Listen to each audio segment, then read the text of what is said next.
Welcome to Module 11, DICOM and HL7. Again, the material is for general purpose only. Do not rely on it to make some decisions and always consult the laws and regulations. DICOM stands for Digital Imaging and Communication in Medicine, and this is both a standard and a file format.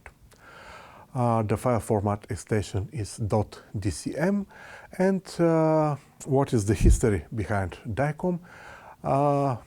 In the past, different manufacturers have had different methods to create the images, and they were not compatible. So imagine you have devices from different manufacturers.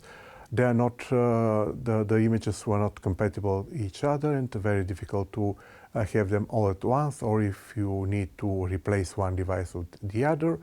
So some 40 years ago, the National Electric Manufacturers Association and the American College of Radiology developed a standard and called this standard DICOM.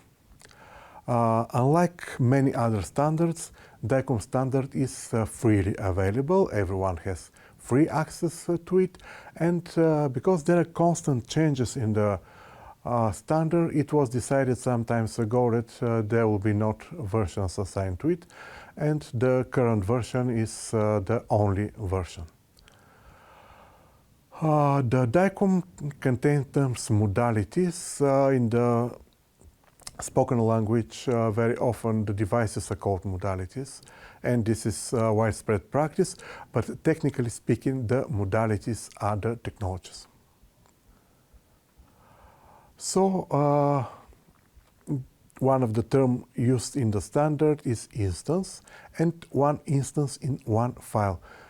For example, one X-ray image is one file, or one slice in a plane from a city, or for example, is also one file. And several files are grouped in one instance. In one series.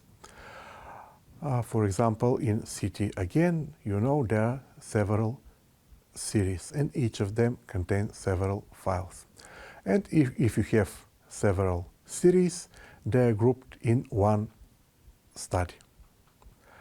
And for example, one patient may have one or more studies. The DICOM is a file format that usually is said to contain two parts. Actually, there are four, but we're speaking about two. Very often the preamble is omitted, and there is one very short part called DICM, because this is the way to indicate that the file is DICOM. When I say the preamble is omitted, I do not mean that it is not presented in the file. I mean it is omitted when I speak about the file parts. So the first important part is the part with data elements, or tags, and the second part is the part with pixel values, actually the part that contains the image. These data elements, as they are called in the standard, or tags as they are known, they may contain some patient data, for example, the patient ID, the patient name, the patient birth date, the address, insurance plan, smoking status, pregnancy status, even the allergies, religious status, and so on. And there may be some information about the clinical trial, if of course there is a clinical trial. For example, the trial sponsor, the trial protocol, the trial site, and so on.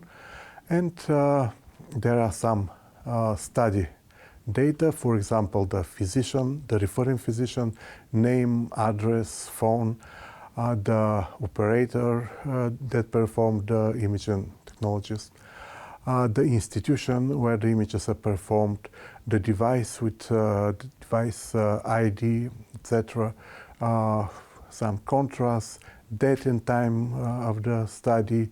There could be some information about specific about the given modality, for example, field strength for MRI, echo time, echo numbers, and so on. So you see that there are many such data that is very, very private, and be careful with it. Some tags are mandatory, some are optional, and also there are some tags that are mandatory, but their value can be nil. There is option to convert these DICOM files into other files.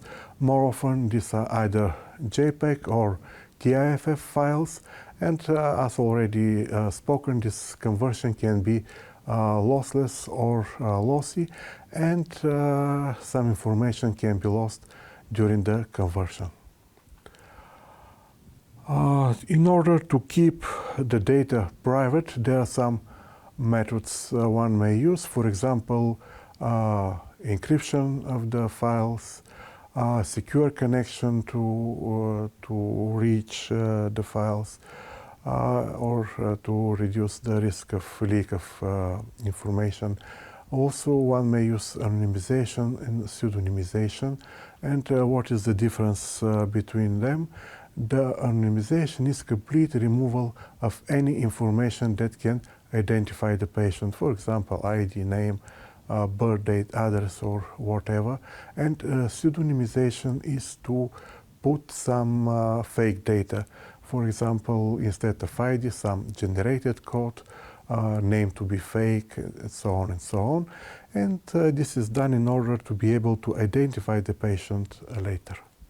Many PACS have built-in automated and manual anonymization option, and there are some standalone applications that allow some of them free removal and easy removal or substitution of information from the DICOM files. So everyone should be very careful with these files and to be always sure that what are the applicable laws and regulations. One disadvantage of the DICOM format is that allows for executable to be included in the file, and especially in this preamble, this 128 bits space, and they can be executable hidden in it, and this executable can be some malware. You should know that there shall not be any executable in the DICOM file. So once you see some, this is indication that there is something wrong. Usually most of the DICOM viewers, they remove this information and just do not display it. So normal cases, if you open with the DICOM viewer, you shall not be infected, but always take some measures because anything can happen. So be very careful when receive some files from non-secure location, because the malware can even change the exam. HL7, the main advantage of HL7 is this is only one communication type and method.